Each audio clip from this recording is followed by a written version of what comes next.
Hello, I'm Andy Agathangelo, the founder of the Transparency Task Force. The Transparency Task Force is a UK-based but very international organisation. We're a certified social enterprise, which means that we exist to make an impact and not to make a profit. And our purpose is to drive reform of the financial sector so that it serves society better. What we believe, ladies and gentlemen, is that the financial sector is profoundly important to the well-being of society, to economic stability, and to political stability as well. But we also believe that the financial industry has a very, very high predisposition to misbehave if given the chance to. And in very, very general terms, our lived experience is that the regulatory frameworks that are meant to be governing the way the financial sector works aren't operating optimally. In other words, there's very frequent and very widespread consumer detriment that comes in all kinds of forms, and it's becoming increasingly difficult and frustrating for ordinary consumers in various parts of the world to get the redress and compensation that they deserve when things do go wrong. I'm going to share my screen to talk about Violation Tracker. Violation Tracker is a database of infringements. This is Violation Tracker UK. There's also a US equivalent, and the guys who make it are working on an international version tool too. As you can see, Violation Tracker is a tool for researching corporate regulatory infringements in the UK. It's an aggregation of the publicly available data from various regulatory authorities and courts and so on. There are many ways in which you can search it. One of my favorite searches is the one I'm about to show you. You go to other searches, you go to parent industry totals, and what it does is it gives you straight away a list of the different industries ranked by how much they have been fined. And you'll see financial services is there at the top by a long, long way, £5.7 billion worth of fines. This data all goes back to the year 2010. So that's 5.7 billion in fines since the year 2010. In second place, we have aerospace and military contracting. Then we have telecommunications, so on and so forth. And one of the things you can do within the database, this won't surprise you, is to actually search by organization name and also by different types of groups of offences. So for example, if you wanted to just look at financial offences, you can go like this, put in financial offences in the group, and you'll have the top 10 worst offending financial companies in terms of how much they've been fined, a long list of the individual cases. And if you go to the advanced search, as I'm about to do, if you go to the advanced search, you'll be able to go to a slightly more detailed interface, as I'm doing now. Many different ways you can search, even down to which Prime Minister was in charge. So for example, you could choose to search fines whilst Boris Johnson was in charge, fines whilst David Cameron was in charge, etc., etc. That's quite an interesting one. I won't go there right now. But one of the ways you can also search is by offence type. And one of the offence types is bribery. If we put in bribery, of course, you folks know that I'm going here because of Airbus. We have the top 10 parent companies ranked by how much they've been fined in relation to bribery. Now, isn't it rather astonishing, folks, that we've got some household names there? Airbus, Rolls-Royce, Glencore, Wood Group, BAE, General Electric, etc. And if you scroll down, you'll get to see the individual infringements. So the worst offending single organisation is Airbus.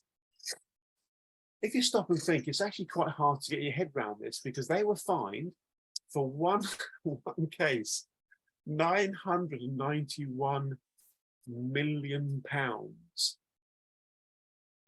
by UK SFO Serious Fraud Office in 2020. And if we then click into the case, I'm clicking on the monetary amount, and I'll put a link to this database in the chat, have a play later if you want to. It's free to use. What we have is the write-up of the case. So there it is, 991 million pounds in January 2020 for competition-related offences. It says here, the violation description is the indictment, which has been suspended for the term of the DPA. DPA, I think, is the third prosecution arrangement. I'm sure somebody will explain to me what that means later. I know the term, but I don't really know what it means. Covers 5 counts of failure to prevent bribery. Failure to prevent bribery. That's interesting. They're not saying for bribery, they're saying for failure to prevent bribery. The conduct involves Airbus's commercial and defence and space divisions. The conduct covered by the UK DPA took place across 5 jurisdictions: Sri Lanka, Malaysia, Indonesia, Taiwan, and Ghana between 2011 and 2015. And if you go to the bottom bit here, the source of data, and I find this bit really impressive, because bear in mind, there's thousands and thousands of records in this database.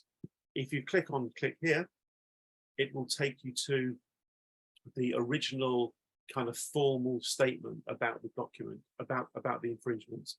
In other words, the data is serious, legit, verifiable, formal documentation, and it talks about it there. So I'll put a link to this particular page we're looking at in the chat. I'll put a more general link to violation track in the chat as well, so you can have a look at that, folks. And clearly, it's a pretty useful utility for understanding corporate malpractice. Just before we pass to Arnaud Hubert, who is, as I said, Better Finance's Communications Director, and boy, oh boy, are we going to give him a round of applause for his promotion in a minute. Brace yourself for that. Just before we go to Arnaud, I wish to state very seriously that the Transparency Task Force is ever so proud to be an associate member of Better Finance. We've been a member for several years. It was, frankly, a remarkable breakthrough that the teeny-weeny, pretty insignificant little organization I run was given the chance to be part of such a credible force for good in Europe, in the financial services consumer protection regime. I was really proud when TGF became members of Better Finance, and I have been literally every day since. These are great people, great organizations, hearts in the right place, heads in the right place. They do wonderful research, and it's frankly a family of right-minded people. So if you don't know much about Better Finance, take the time to find out about them.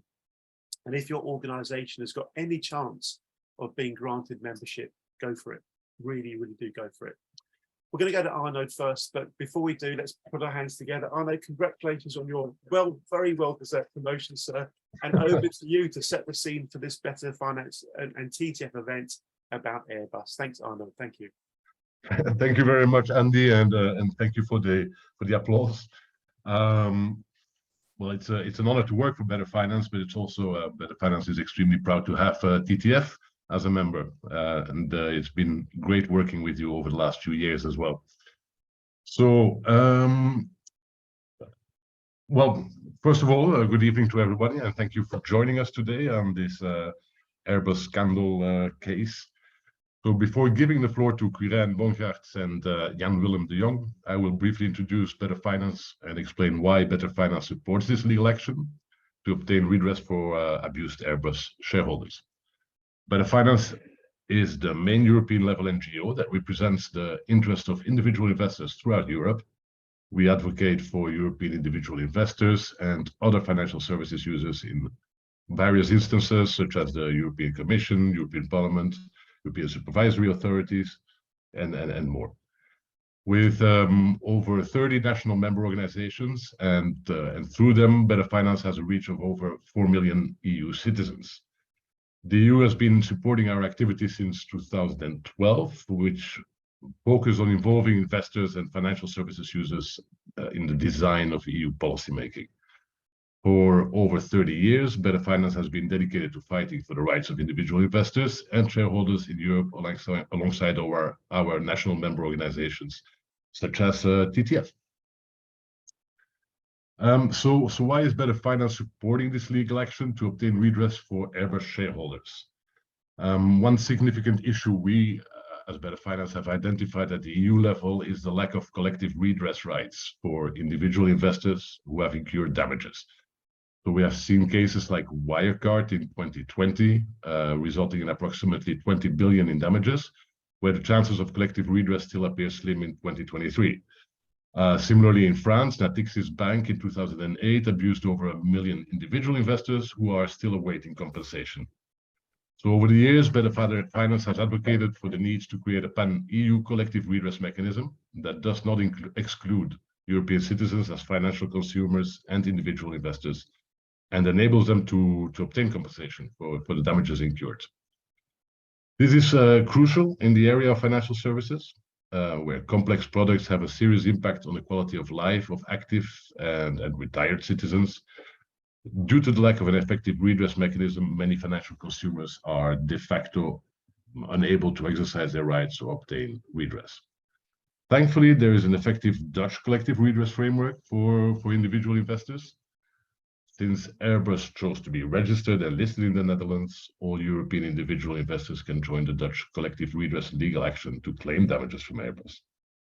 This case is particularly emblematic as it involves the largest ever bribery case in Europe, as we've just seen. Moreover, at a time when investors are increasingly focused on environmental, social, and governance matters, this issue represents a significant breach of corporate governance, harming European individual investors. So for these reasons, it is crucial for Better Finance to take action and support this cause. So why is Better Finance supporting the Stichting Investor Loss Compensation, or SILC in short? To do that, recognizing the need for a foundation or association representing abused investors, we have chosen to support the SILC Foundation. SILC offers several advantages for individual non-professional shareholders. So first off, there is the opt-in registration process. Individuals need to register to have a chance to be compensated, but the online registration process is entirely free, simple, and quick, and available in the native languages of the investors.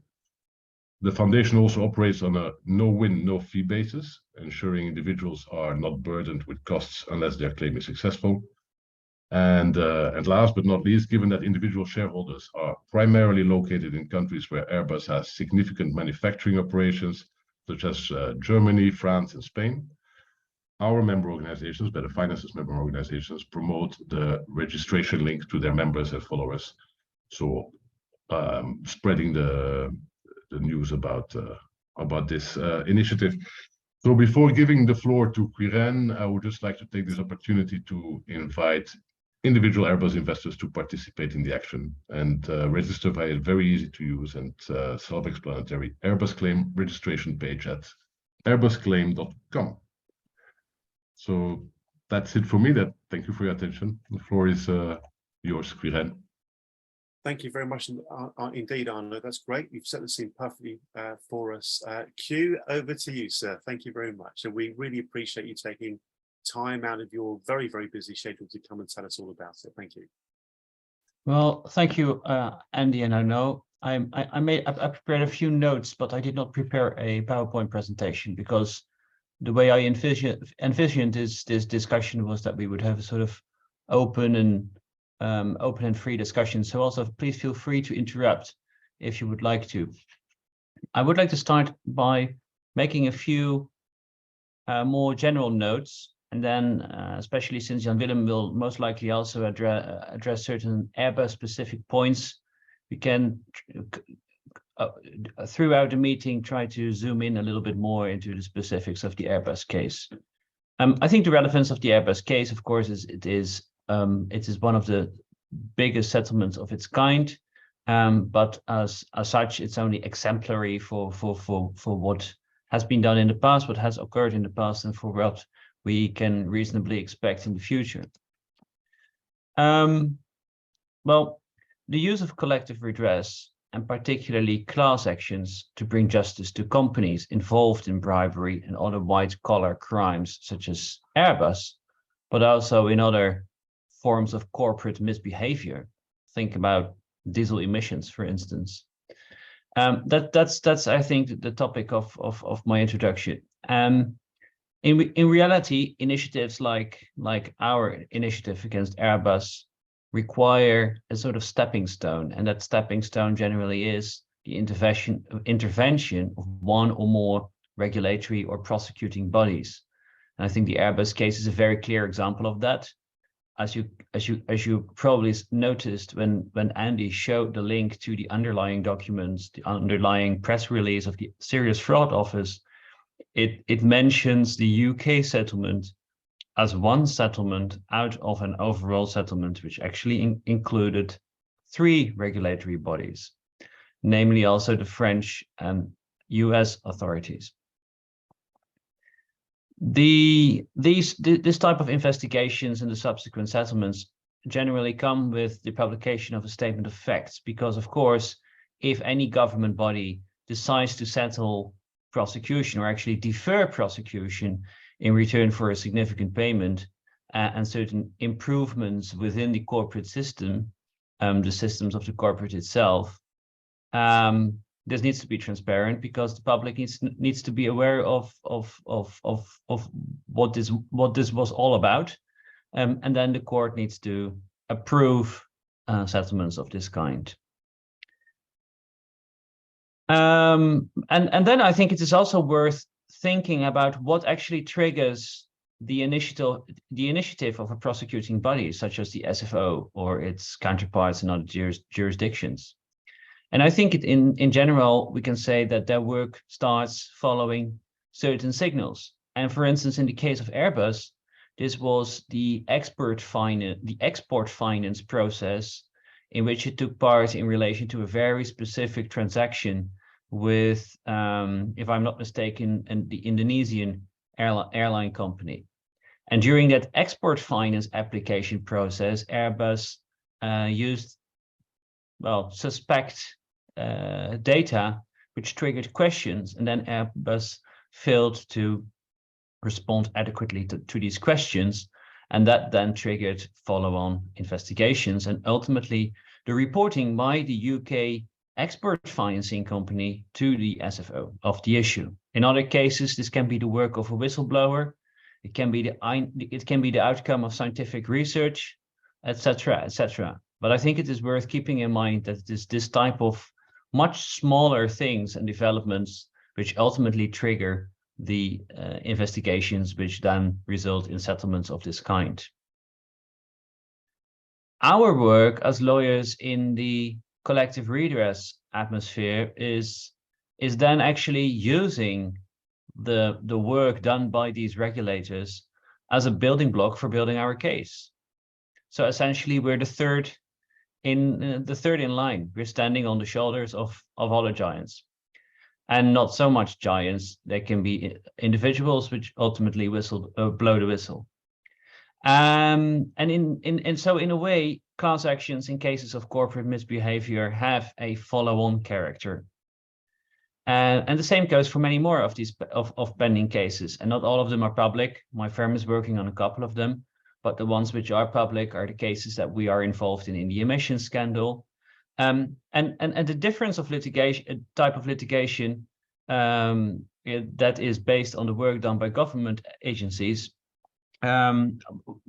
Government agencies always focus on the key responsible parties, such as the company itself, maybe 1 or 2 directors, and the scope is naturally much more limited.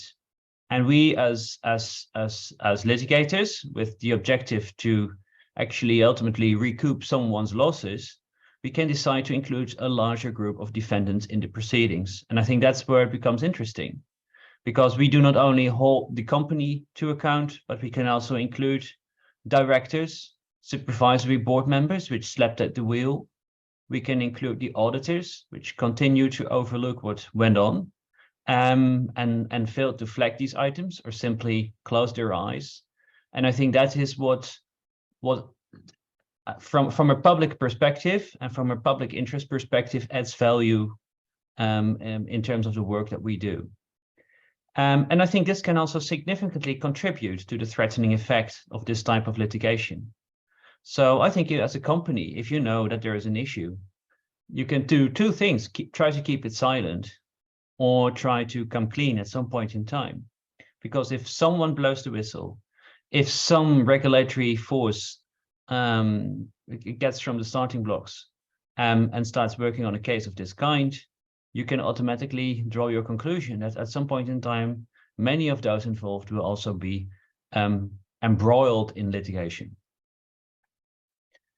I think a second item, and I think that also relates to one of the questions that we already, or comments or observations that we already saw on the, that we already could see, read on the chat channel, is what is then the most effective way for bringing justice to situations like this? Because for an individual, it is virtually impossible to make a point and to take a stance in situations like this, regardless of whether you're an affected shareholder, whether you are a car owner which bought a fraudulent diesel, or any other individual. And there are different ways to pursue cases like this. And I think the shareholder environment is of particularly interest, because here the differences become even more visible than in other situations. For instance, investors could simply decide to sue on their own, especially the larger institutional investors may very well think of doing so. This is only an option for the rich and famous, one could say. It's not an option for the individuals. They could also decide to transfer their claims in form of assignment or anything else to a special purpose vehicle, which would then embark on the perilous road of trip of litigation. And then the third route, and that is not open in all jurisdictions, is some form of representative action or collective redress. And that indeed is where the Netherlands are a very interesting jurisdiction, because in the Netherlands we have a very, well, I cannot say long history, but at least a credible and relatively long history of securities litigation in some collective or representative way.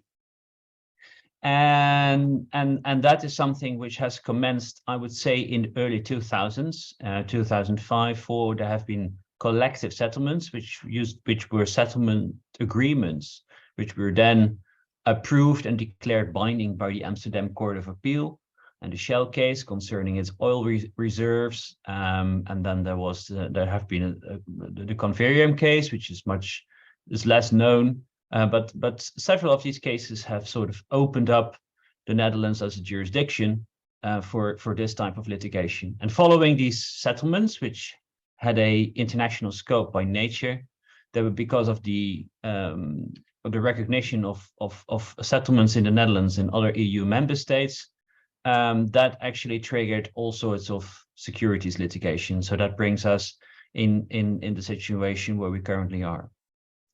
And I think the last thing that I would like to highlight in this sort of more introductory remark is that this approach that we have seen in the Netherlands thus far, and which I think will develop more in the coming years, may also sort of be of a guiding force, of guiding relevance for the remainder of the European mainland. Because as some of you may know, it was on the 25th of June this year that the transposition of the Consumer Redress Directive had to occur in all the EU member states. And it is very sad to say that, well, the Netherlands have been in time this time, but other jurisdictions such as Germany have so far not been able to submit any bill to the Parliament. So the transposition of this legislative document may take a little bit longer. And in number 64 of the recitals to the Consumer Redress Directive, it is provided that member states should ensure that the final decision of a court or administrative authority of any member state concerning the existence of an infringement harming the collective interests of consumers can be used by all parties as evidence in the context of any other action seeking redress. And I think that is a very relevant connection with the start of my remark, which started, of course, with the findings of regulatory and prosecuting bodies. As a sort of explanation, I need to add that consumer must be interpreted in a very broad manner. So that refers to a very significant number of legislative instruments, which are referred to in an annex to the consumer redress. That also includes shareholders in relation, for instance, to prospectus claims. So it is a very wide scope. It has a very wide meaning. And then the interesting thing, and then I will stay silent for a while, is that the Netherlands have seen the Netherlands have seen a sort of pre-transposition of the Consumer Redress Directive, which means that essentially, at least when we're pursuing litigation on a collective basis, we're already doing so as if the directive has been transpositioned. So at the time when the current collective actions regime entered into force, which was the 1st of January 2020, the legislature already considered that this directive was at some point in time likely to be there. And for that reason, the current legislation that we already use is as much as possible directive proof. So that meant that actually the transposition itself only required some minor tweaks to the legislation. I'll conclude with this one, and I would like to give the floor to Jan Willem, who unquestionably has much more to add, and he may disagree at some points, maybe not. Well, the more disagreement, the merrier. I have a suggestion before we go to Jan Willem. Let's just talk through some of the, if you like, some of the basics of the case, if we may. Could you tell us a little bit more about what the actual crime was? What was it that Airbus did wrong? What did they do that they shouldn't have done? Well, describing it on a very high level basis, what Airbus did is its international business development department based in France, which was, by the way, ironically later described by Airbus then CEO Tom Enders as the bullshit castle, was a department which had an annual budget around 300 million euros, which was essentially used for greasing someone's palms of the hand. And they used to do so in many jurisdictions all over the world, ranging from Europe, the Middle East, Far East, Southern America, regardless of the geographical place. There was, and the way they used it was very, I would almost say it's classic, because many internationally active companies which are dependent on some form of procurement apply the method of including so-called intermediaries or consultants or advisors, or some euphemistic description for what these middlemen essentially are. And these middlemen consisted of just random relations, but in other situations, such as the case which ultimately triggered the SFO's interest, this was the wife of one of the main directors, the main chief executives of the airline company, and his wife was essentially operating as the middleman. That's why actually the export financing agency started asking questions that it's coincidental that they share the same family name. Is it a man or a woman who is acting as your intermediary? And then they refused to answer the question, and that was what ultimately what triggered questions, of course. So this is the type of things that Airbus did, and it took a very system. If you delve into the statements of facts of the different authorities, I think it's interesting to see that it's not only paying someone for his or her intermediary for his role in the middle, but it's actually also the facilitating of the payment. So they also used to set up shelf companies and includes shelf companies in Lebanon or in other jurisdictions, which were then used to channel the money to the right direction. So it was a very structural, long existing, and I would say professionally organized system of making procurement initiatives much more effective and reliable for Airbus. So it was pretty shameless. And I think and what makes it striking is that this was not some random department hidden somewhere in an attic. These people were having their own, well, almost their own office, which was overseen by a senior executive who was part of the executive committee of Airbus, who was having very frequent meetings with the CFO and with the CEO. And based on the seniority of that person and the close interactions between him and the management board, it is also very likely that the management board, to a certain extent, was in the know. This is absolutely fascinating. So we're not talking here about a few rogue individuals. We're talking about, these are my words, not yours. I'm not going to try to put my words in your mouth, but effectively organized crime within a massive corporate structure, systemically greasing the palms of people they were trying to sell product to. Absolutely remarkable. Do you think, and this is a purely subjective question, do you think that the people doing what they shouldn't have been doing knew they were doing something illegal and wrong? Or was there some kind of weird cultural thing whereby somehow they kind of ludicrously justified what they were doing in their own minds? Any sort of general thoughts on that? It's not a legal question, I appreciate, but any thoughts on whether these people were trying to justify what they were doing to themselves as being morally acceptable? Any thoughts? I think it's a very fair question, and at the same time, it is as fair as it is difficult to answer. The only thing I know is I'm from the Netherlands, and in the Netherlands we are a major exporting country. We have substantial corporates which are active all over the globe, and now and then companies for some reason occur on the radar of the Dutch prosecutor. And interestingly, similar situations occur inside this type of companies. So you have, for instance, a shipbuilder which sells ships to the Nigerian Coastal Guard, and then they involve some sort of intermediary consultant, which essentially does the same work as the intermediaries of consultants of Airbus did. And the same goes for construction companies, for offshore companies, etc., etc. So interestingly, and as cynical as it may sound, this way of operating to a certain degree may be part of a larger international business development approach, which is, I think, not moral, but I think it's there, and I think it is real. And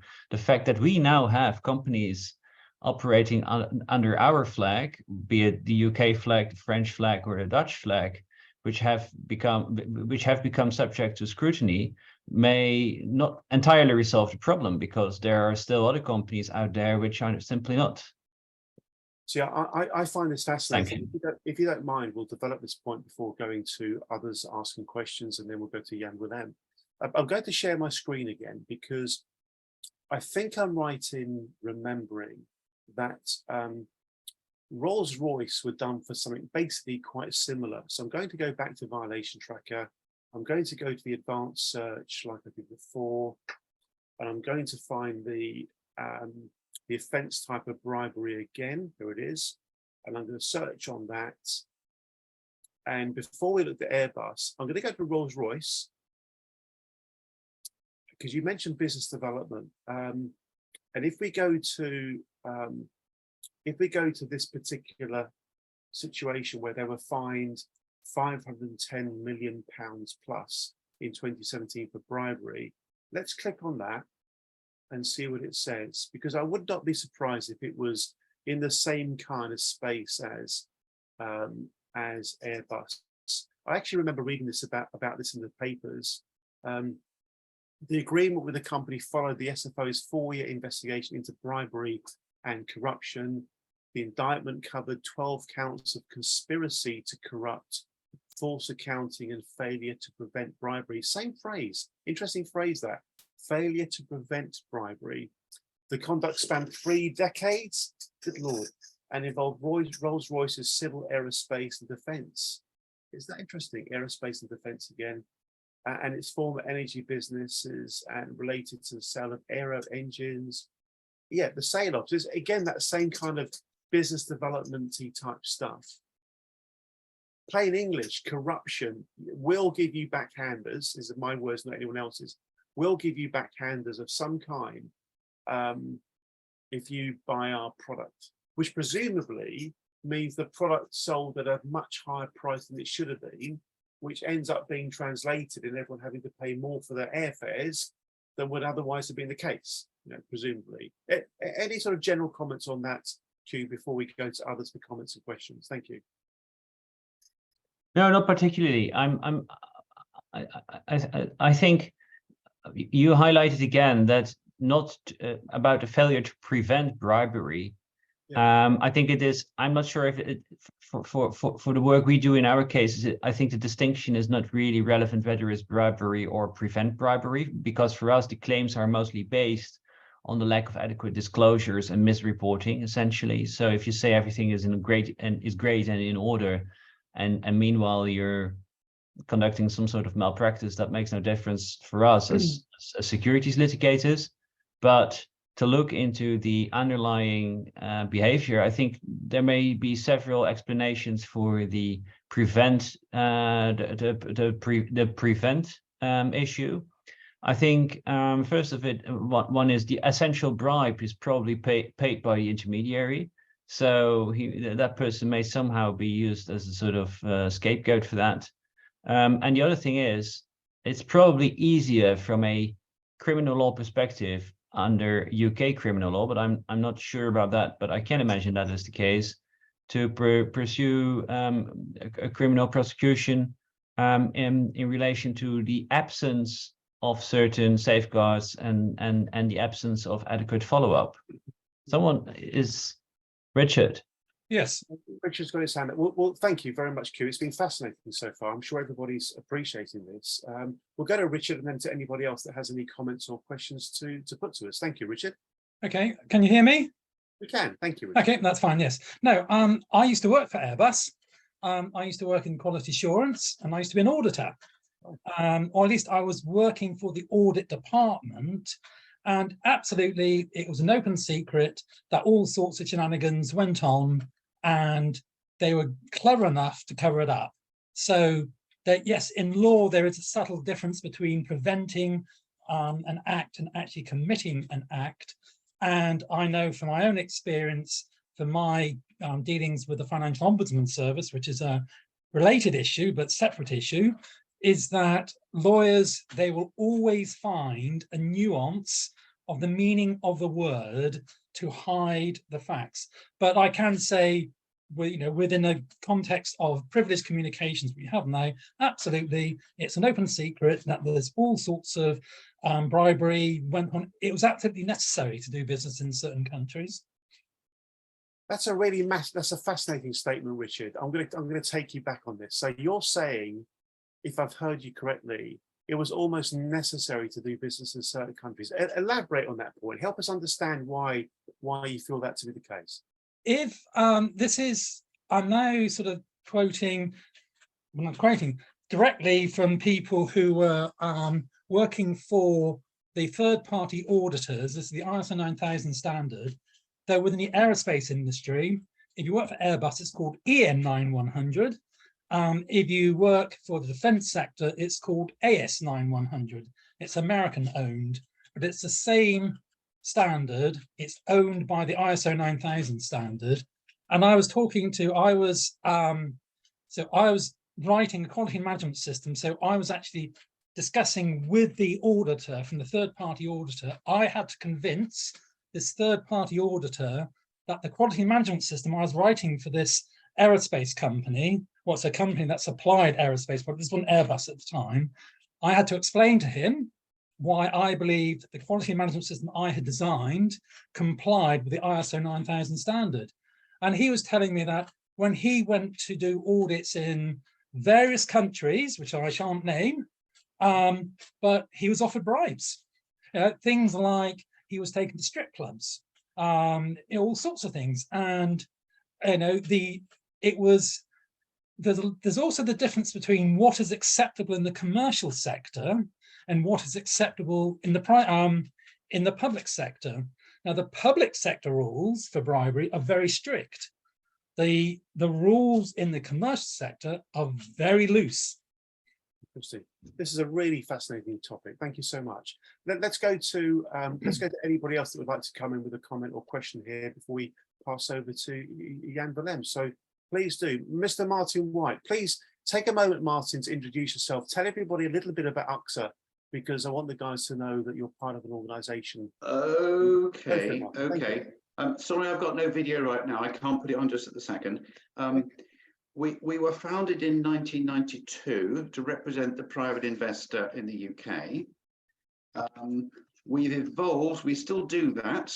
Effectively, we're about shareholders, but we're increasingly, in addition, concerned about wider public interest issues in terms of how the ordinary people are treated by the financial sector. And we're also interested in how companies themselves behave. I've put a couple of links in the chat for anyone who wants to see what a nice troublemaker I am. You follow those links and have a bit of fun. And of course, I have already, I've come and spoken with Better Finance and been to one of their conferences, and that was really lovely. A couple of, well, my main point actually, and we've already referred to the fact that you've also got to attach blame to the place where they're prepared to accept the bribes. But the other thing is, in an event where there is a class action, who is the person who's paying, and how fair, if you sit back, is the fact that money has moved from party A to party B, and just how fair is that? This is a fascinating point that Martin raises. We're having a bit of a chat amongst some of us a few weeks ago about this, weren't we, Martin?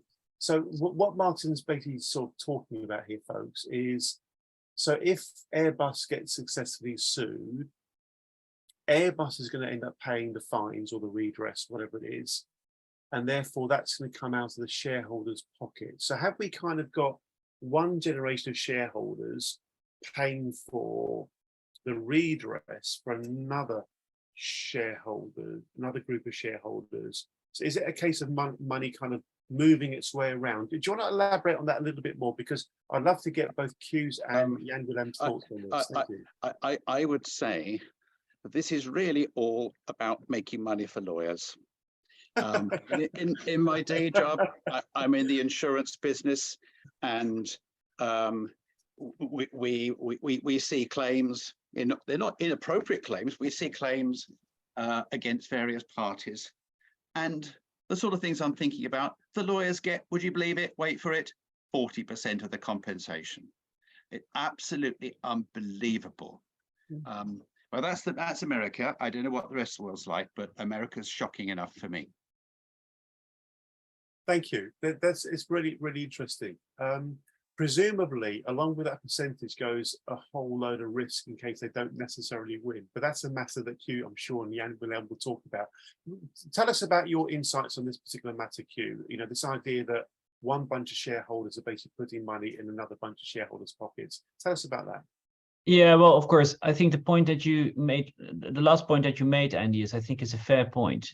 Namely, that investors, if they want to embark on a litigious adventure like this, will require deep pockets, which they either don't have, or they simply don't want to spend the money on it, or there's another reason for not starting the litigation in their own name and in their own capacity. So there's someone who's willing to take the risk, and that risk comes at a price. So and I don't think in many cases, at least not in the Netherlands, that is going to be 40%. In our particular case, there is a limit in the sense of a percentage of 25%, but there's also an absolute number. And the absolute number, if the compensation would be really high, then the compensation paid to the litigation funder, which is involved in our case, which is UK-based Ethereum, would get potentially, hopefully, a single number percentage if the outcome would be really great. So I can see the point, but any investment and any investment comes at a price, and there's no win, no fee for individual investors, but that of course has a consequence at the end of the adventure.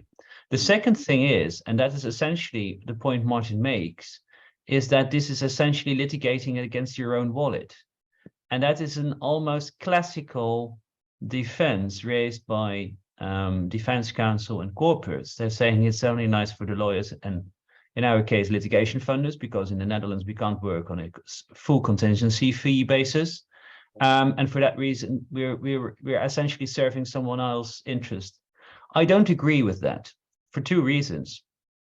The first thing is, if the market is really transparent, if developments like this come out, the effects of potential litigation for damages has been priced in as soon as the settlement came out. So now the only objective is drawing the money out of the company. But for investors, it doesn't really make a difference. That's the first thing.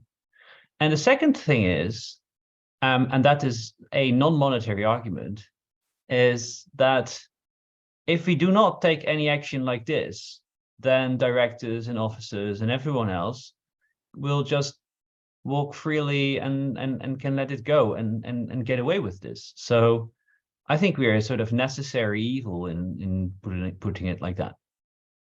I wouldn't like to jump in here. It's like, I think there's another element as well, in the sense that there are also additional pockets potentially available that can contribute. So if you indeed include others than the company, which and sometimes the company itself has insurance, like the famous Fortis matter that settled for $1 billion.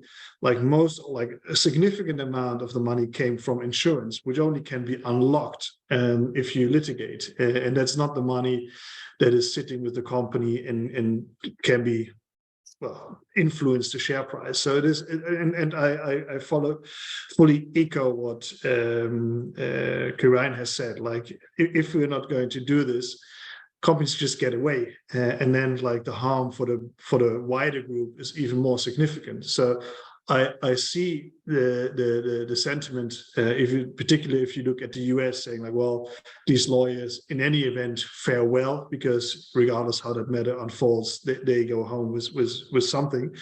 Well, there is unfortunately the necessary elements that we are involved, but I think our aim is bigger than that, and actually, well, distribute money to those that paid too much in the past. I have a suggestion. Martin, I can see you're itching to come back in. We will come back to this point, but let's make some progress on other issues first. But we will definitely come back to it. It's such an interesting point for yourself. Does anybody else have anything else in relation to what Q has spoken about so far before we go to Jan Willem for his further comments on other issues? Please do raise your hand, either literally or digitally, if you can. In which case, Jan Willem, can you please take a moment to introduce yourself, tell everybody a bit about your background, your interest in this case, and anything that you'd like to add to what's been a very interesting discussion so far. Thank you, Jan Willem. Thank you. Well, first of all, thanks for having me. So I'm also involved in the Airbus matter. I'm a Dutch lawyer, and we are assisting a different group, also a foundation, and we can come back later to like how that may unfold in terms of like whether it makes sense to have competing foundations or whether that's all necessary, but that might be something for the final bit. So our firm is involved also in all sorts of class actions in the Netherlands on a wide field of topics. So like against TikTok for minors and like, well, securities litigation against Airbus, but also against like Apple and all of those. And I think I was triggered by the comment, like, or the title of the today's session was like the power of class actions to get justice. And I think that's a really powerful message, and it's entirely correct.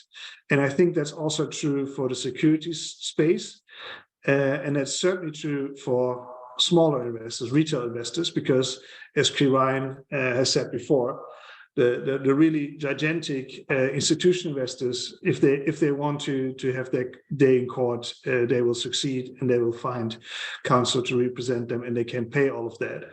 But that's not true for the much wider group of retail investors who, well, have suffered loss, and in relative terms, they might have been affected much harder than the larger investors, but they certainly will not be able to bring to the table the significant resources that are required to hold a company like Airbus accountable. So class actions with all sorts of sentiments around that is certainly a desirable thing to have. And in the Netherlands, we do have some experience, although it is still shaping up the system under the new regime that took force of the 1st of January 2020. And I think that there are a couple of additional things that makes it so important to have such a regime and a jurisdiction where you can go to. So look at the example of Airbus, which is a gigantic organization with the headquarters or the corporate seat in the Netherlands, but listings in France, Germany, and Spain. And so you have all sorts of people across Europe that have traded here or there, or even are located in a country where they're not listed. But if you're in Poland, you may still have purchased shares in the Dutch company listed in Spain. And I think it's very important that you can pull together all those people and have your day in court and bring those matters. And the other element is that we have also seen how difficult it is to obtain information, even if you're a group, like a class. So our foundation already made some efforts to try to actually get to the next level of information, because what is in the statement of facts, you see 15 examples, which is the tip of the iceberg, and you see well, this is horrible. But actually, all the juicy details about who was involved in the management, they cut out, and they could do so because they reached a settlement. And we try to get to the bottom of that, but there you see also that's hard work and Airbus defending himself with all sorts of ridiculous defenses. But it is hard work to get all those information on the table, but we will continue to do so. And I think the last bit, and I'm mindful of the time, and I most likely it's the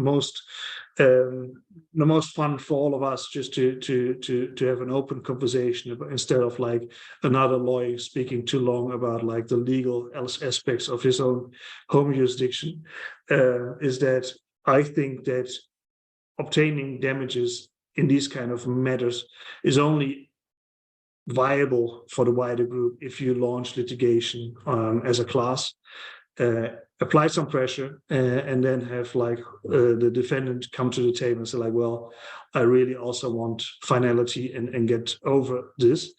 But I expect that will be still some time from here that Airbus will see the light, and it will require some fierce fight in the Dutch courts. And as I said before, now we see that there are two foundations, and they both operate under a new regime that assumes that you have one foundation that eventually takes the lead, and that might happen. But I think there are also a couple of other scenarios. So the court can also say well, both foundations should do so next to each other because they have chosen a different strategy. So Queen Ryan's foundation, like Silk, has a wider group of defendants, also directors and the auditors, whereas the foundation that I assist has chosen only to go after Airbus. And equally, what we have done, we have taken a bit of a longer claim period compared to Silk. And I think that there are a couple of distinctions that may make the court think, well, maybe it's good if they go hand in hand together, and that might happen.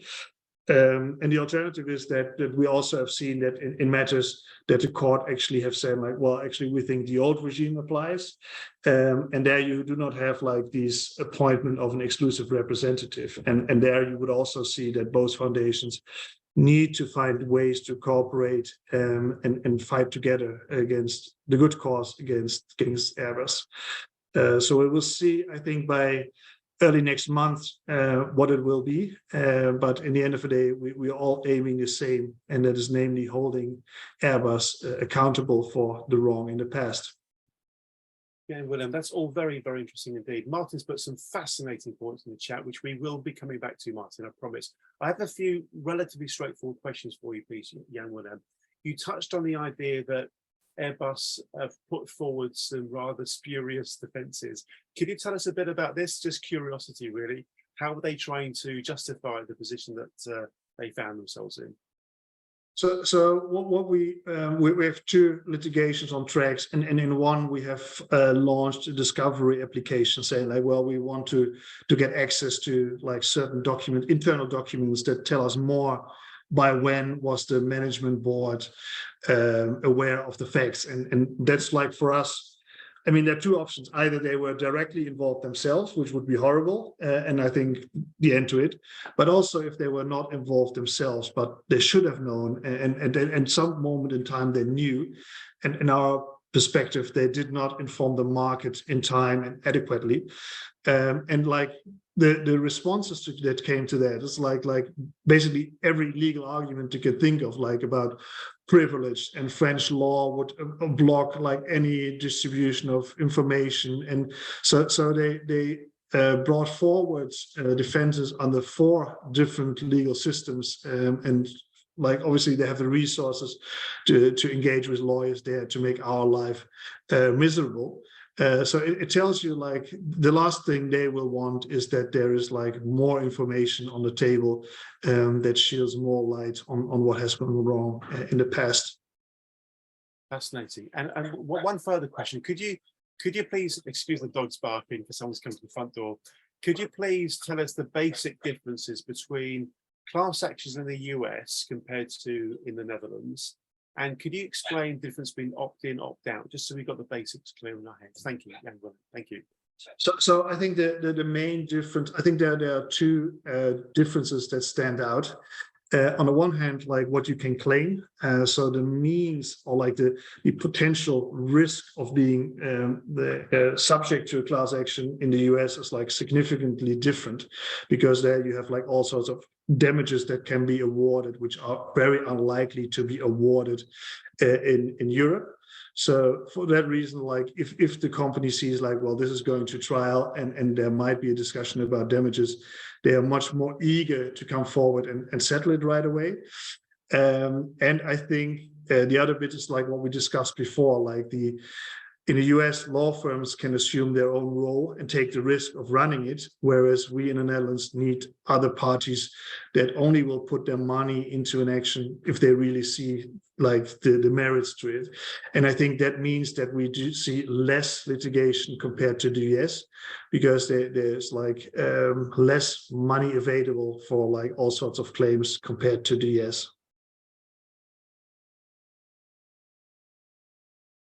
I think you're on mute, Andy. I am on mute. Thank you, Jan Willem. This is really, really interesting stuff.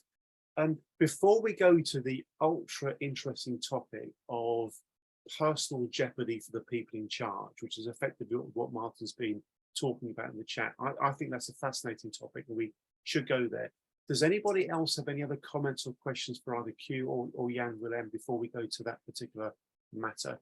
Raise your hand digitally or otherwise if you do. Okay. In which case, allow me to set the scene here. I'm going to talk about a different topic, the same kind of concept. So believe it or not, Q and Jan Willem, and those of you who aren't in the UK, believe it or not, the British water companies have been pumping raw, untreated sewage into our rivers and our seas for years. They have a right to do so in exceptional circumstances, but they've been doing it frequently. And they've been doing it frequently because they haven't been investing in the infrastructure which would now enable the water system to cope with heavy rain. So there's a tension between the private equity, profit maximization, short-term agenda that these companies have and the bigger societal interest around making sure that we have clean rivers and seas. And fascinatingly, one of the things that's come out in this massive debate we're having here in the UK is there's a lack of personal jeopardy for the individuals in charge. And that's the point that Martin's put in the chat about the idea that the companies will carry on misbehaving if there isn't personal jeopardy for the people in charge, if they're insulated from the pain of the consequences of the bad corporate conduct, then it's just going to carry on. I think this is a massively interesting topic. Martin, do you want to elaborate and sort of bring that point to life? Yeah, yes. Yeah, and we'll end the comment. Thank you. Yeah, I don't want to take time by saying too much more, because I made the key points in the chat. They're all to do with the fact that if you want to punish a company, that's fine. But if what you're really doing is setting one lot of shareholders against another, moving money between them and taking a chunk from them, given that in aggregate investors own the market, it's ridiculous. So I would say the idea of doing that is just really a bad thing, and it would be so much better if it was possible to get the senior people. However, we know that the way companies work, above all other things, is to protect the senior people at all costs, because they run by the senior people. And we've got that in the highball, lowball stuff, this wonderful scandal about the banking thing that we've been talking about within the Transparency Task Force. So I'm afraid that on the one hand, if you've got a company that's behaved badly vis-a-vis the rest of the world, then okay, you punish it and you punish the shareholders. The water companies may well be in that category. But if it's something between different groups of shareholders, I think it stinks and it smells of legal leeches. But in all cases, I think it really is a case of punishing, holding to account the people in the company. Now, if you're a shareholder, I think we would argue that you have rights as a shareholder, but you have responsibilities as well. And you really should want to set down rules for behavior of the companies you invest in. And I think in the UK, at least, I think elsewhere as well, there's a lot of thinking going on about corporate law, corporate governance, how people should behave. And I think there's a load of scope for fresh thinking that's very wide and looks through the unintended consequences. The thing I would highlight is the way in which people get bonuses for the way in which they manage to manipulate share prices and stuff like that. All of this is an appalling design. It's driven partly by the way in which the financial sector works. And if you look at my links earlier in the chat, you'll see stuff about that. But I think we have to think about how it really works. And as owners, I think we need to start taking responsibility and thinking, what should we really do? If we really controlled this company, it was a family company, how would we expect people to behave? So I think we should be thinking about deep solutions rather than ambulance chasing solutions. That's my bit. Martin, thank you. Let's kind of reframe that and put that as a question to Q and to Jan Willem. So if the process of litigation is about organising redress for the people who've been harmed, and I absolutely get that argument, I completely get the argument. I think personally, I think class actions are a wonderfully accessible means for justice and compensation. So I get that completely. Is there anything in the litigation process that kind of shines a light on the senior people's decision making? Perhaps they're turning a blind eye to what they knew that was going on, or do you guys sort of see that as a completely separate topic that's nothing to do with law, but it's more about corporate governance? Any general thoughts on the points that are being made, guys? Q, how about you first of all, then we'll go to Jan Willem. Yeah, I think there's a couple of things. The first thing is, if you sue them personally, as being severally liable with the company, their particular and individual behavior will be part of the discussion. And of course, that will then trigger possibly more settlement appetite on behalf of the company, as I think you correctly described. The company has a very strong motivation to protect its senior executives. So that's one part of the situation. I think a very interesting situation that is that I would like to mention, and I'm quite certain that Jan Willem has ideas about that one too, is the Steinhoff case, in which both Jan Willem and I have been involved in as counsel to different groups of shareholders. And in the Steinhoff case, as some of you may recall, this was this giant, second largest, ugly furniture selling company, worldwide active. It's the second largest after IKEA. Everything they sell is scrappy, it's cheaply made. And the main quarters of the company are based in South Africa, but interestingly, it was organized as a Dutch NV with a listing with listings in Joburg and Frankfurt, and its legal topco based in Amsterdam. So for that reason, there was a lot of litigation in the Netherlands, and that company that was managed by a certain Marcus Jooste and his CFO. Benny Lagrange, and they essentially cooked the books for years, for billions. And when this started to come out, share price dropped 90%, over 10 billion euros in the year. So that was a very dramatic case. And ultimately there was a settlement which was purely incentivized by opportunistic bondholders, which acquired all the outstanding bonds, which also turned worthless in a day. And they managed to secure a commercial deal. But the interesting feature here is that the company, I think the company retained the position to go after the former CEO and CFO. The company did. Yes, and I think that is in most cases the appropriate route to go. Unfortunately, companies don't do it. But essentially, the company, after settling with shareholders, should actually go after the board member or after the responsible board members. In reality, they often don't do that because they want to sort of leave the past and go on making money. But I think the idea that they go after those responsible is an interesting one, and there maybe we should think about creating more incentives in order to make that happen. Let's please stay on this topic because this is remarkably important. We can work on the basis, there's that famous Charlie Munger quote. I think about it all the time. Charlie Munger, so Warren Buffett's business partner, show me the incentives and I'll show you the outcome. And this quotation is all about the idea that people will act according to how they're incentivized. He also said that he had always made the mistake of underestimating the power of incentives all the same. Wow, incredible.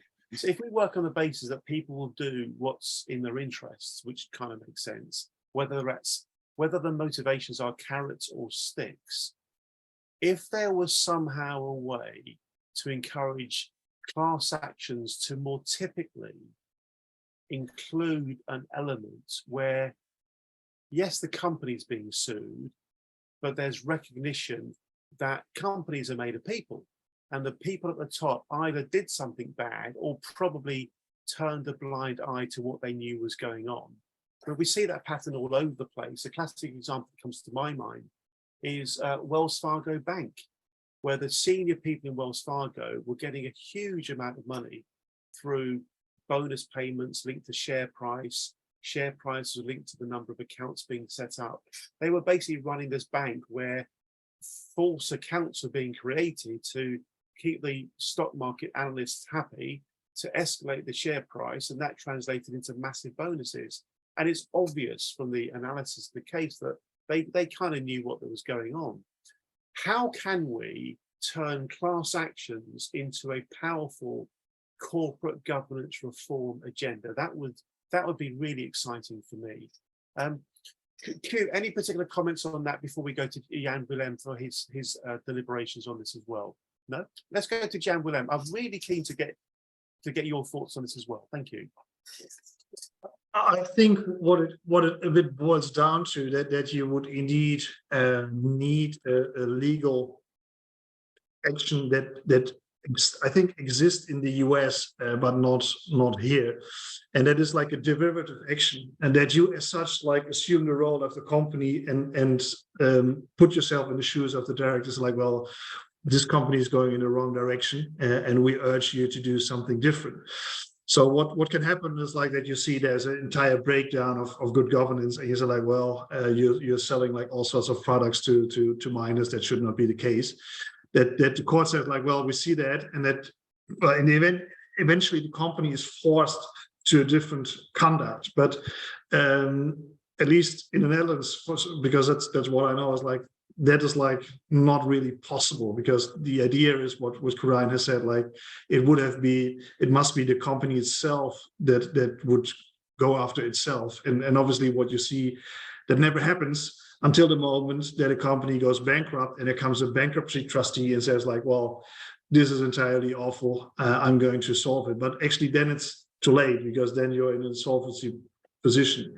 But that would be like something that would be a legal instrument that you would need to introduce for like what is sought here, actually much more than a financial incentive. Like the idea would be like the class action is helpful because it tells the company like, if I don't go wrong here, I will be sued in 2 years in a class action, so I should not do it.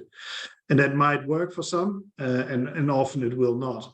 But that's like the regime that we have. And if you want like something more forceful, I think that would, at least in the Netherlands, require a legal reform, which I think there's currently not really an appetite to go in that direction. Thank you, gentlemen. What you've done in my mind, and hopefully the minds of the other attendees here, is you've kind of helped me see the Venn diagram overlap between two topics. One is the idea of class actions for redress and compensation. We understand this, and you've helped my understanding of it enormously. And the other circle in the Venn diagram is corporate governance reform.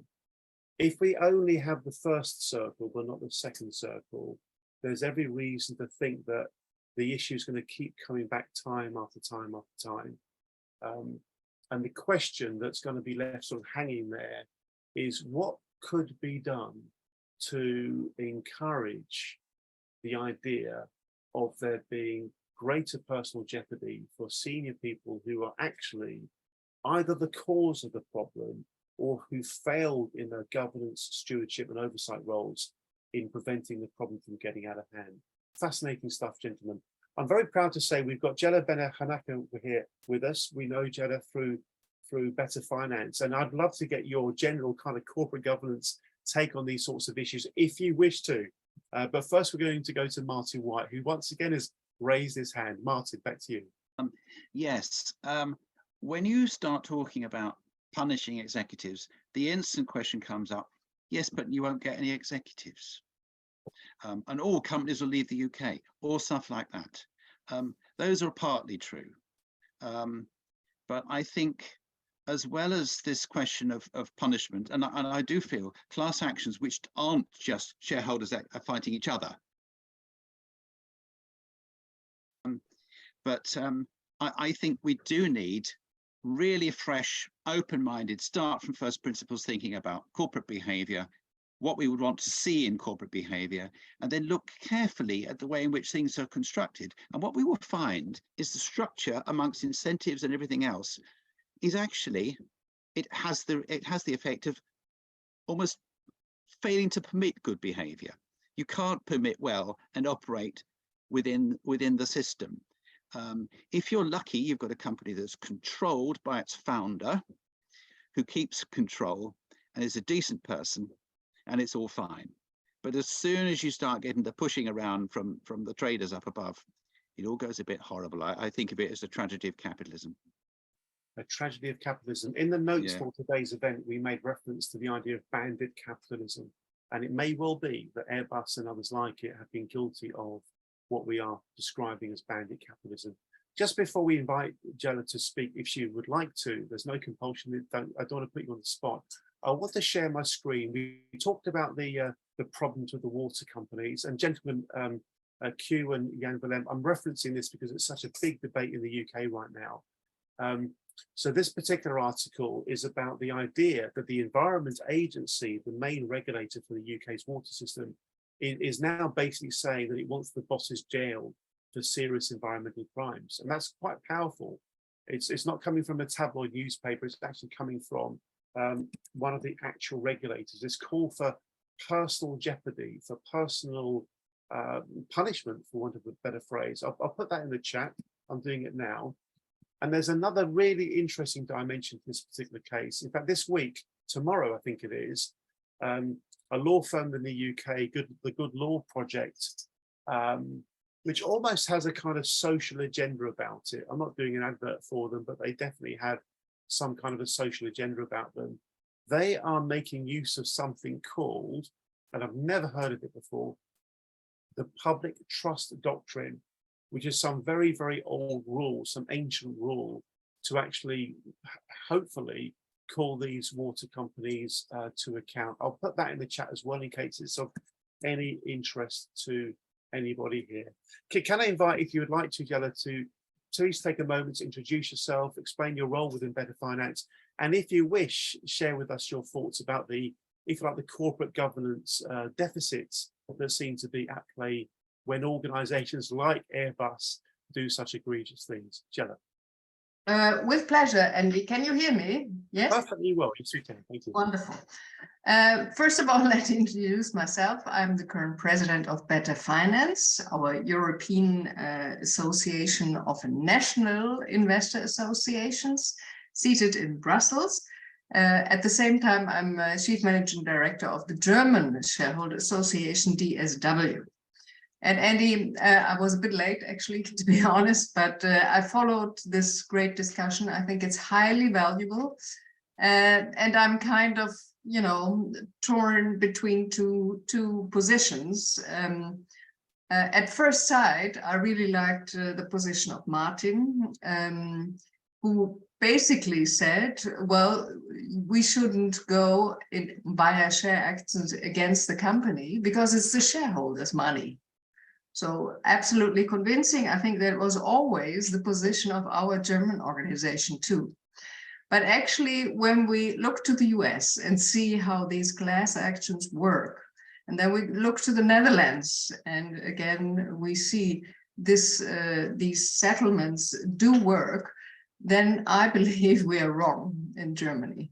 I think we should take these class actions or similar legal actions as a matter of introducing good corporate governance rules. So I see it as an instrument, more or less, to increase the responsibility of the managers. And I think that's what we finally talk about. So to be honest, we at DSW changed our position, and we are not anymore against the class actions because we think it just introduces more discipline at the board level, and that's absolutely necessary.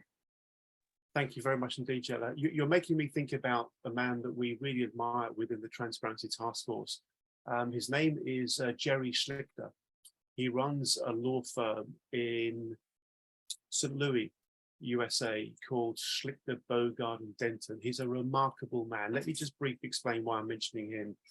For approximately 10 years, he battled with the US system to fight for compensation for investors who are being ripped off by excessive hidden fees.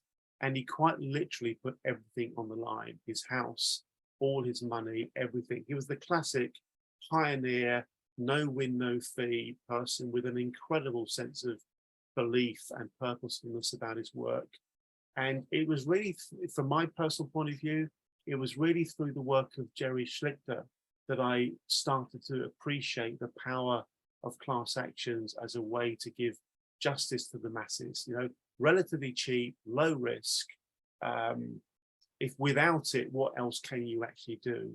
And today's conversation has really inspired the thought in my mind that perhaps there ought to be a little bit more attention paid to what Q mentioned, this idea of exploring what incentives could be brought in to encourage the company that suffered because of the misconduct of some individuals running it. For me, that's a really fertile piece of ground to go to in the future. But by the way, just before we go to Q and to Jan Willem for their sort of final comments, and thank you, gentlemen, so much for such an interesting conversation. Martin, thank you in particular to you for your lively interjections, which we always appreciate here. The Transparency Task Force is UK based, as most of you know, and we are remarkably jealous of countries outside the UK that have class actions. There are so many cases over here that would suit class actions if we were allowed to go down this route. And later on this year, we've got a bit of a masterclass session with various actors who have a similar agenda to the TTF of trying to bring this kind of legal instrument as a way for justice and compensation. We'll come back to you guys about that in due course. But let me now invite Q to share with us his final comments in wrapping up. Then we'll go to Jan Willem for the same, and then I'll bring the session to a close. Thank you, Q. Back to you, sir. Well, thank you, Andy. First of all, thank you for having us and for all here in this meeting for contributing to such a lively conversation. I think, well, these may be final remarks during this discussion, but the topics that we have touched upon during this meeting will unquestionably be discussed many more times in the coming years, and maybe we actually may see some results coming from it at some point in time. And at least the way we can see how shareholder litigation in mainland Europe, particularly in the Netherlands, and related types of litigation will develop, and whether they will ultimately have a meaningful impact on the companies that we seek to hold responsible for the awful things they might have done. I think the interesting feature here is that the objective, the ideas that and the objections raised by particularly Martin may actually, thinking further, equally apply to any defendant. For instance, the car manufacturers may actually pay compensation and then just increase the prices of the new cars they sell to new car purchasers. And the same will probably go for many more defendants in the corporate area. But the alternative would be that we would simply sit still and do nothing, which would then leave harm inflicted upon injured parties unaddressed, which I think would be in both economically, psychologically, and socially undesirable situation. So it may sound cynical, but I think it's still the best of all evils that we have to pursue. And yeah, that has often been a sort of leitmotif in taking the right direction in the past, and I'm afraid that it's also the case in litigation. Thank you. Thank you very, very much. Very thought-provoking thoughts, Q. Much appreciated. Thank you. Jan Willem, to you, sir, for your final comments in drawing the session. I agree with everything that Quirijn has said, and I was about to say that the class action regime might not be perfect, but I think it's the best that we have currently, and I think the alternatives are indeed not any better. So hopefully we can even make it better, so that also the elements that everybody has a sense of that actually there is a bit of a frustration that like the notion that the compensation that is awarded may actually go from one pocket to the other, which I do not think is like 400% sure, but I got the gist of that we also can introduce more of personal accountability to ensure that like conduct in the future is withheld and not only after the fact. So I have no doubt there will always be scandals, but hopefully we can decrease the number and its magnitude. And I think returning to my initial comment, class actions are, I think, a helpful tool to get there. Thank you very, very much indeed, Jan Willem. Q's comments just now have taken the conversation somewhere I really didn't think it was going to go. All right, but bear with me, folks. I'm going to share my screen. I've just quickly found one of my favorite quotations of all time. It's Robert F. Kennedy.